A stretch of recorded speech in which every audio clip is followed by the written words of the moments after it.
ابوالکلام اپنے بچپن کا واقعہ بیان کرتے ہیں کہ ان کی والدہ ملازمت بھی کرتی تھیں اور گھر کا کام کاج بھی وہی کرتی تھیں۔ ایک رات کھانے کے وقت انہوں نے سالن اور جلی ہوئی روٹی میرے والد کے آگے رکھی۔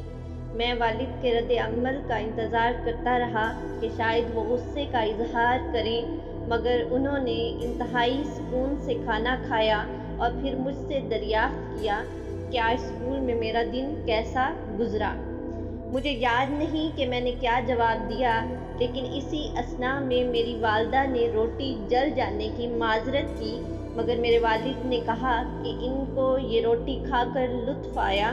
اسی رات اپنے والد کو شب بخیر کہنے میں ان کے کمرے میں گیا تو ان سے سوال کیا کہ کیا واقعی انہیں جلی روٹی کھا کر لطف آیا؟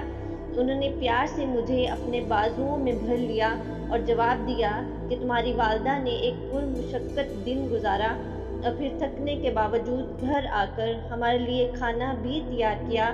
ایک جلی ہوئی روٹی کچھ نقصان نہیں پہنچاتی، مگر تلخ رد عمل اور بد زبانی جذبات کو مجروح کرتی ہے۔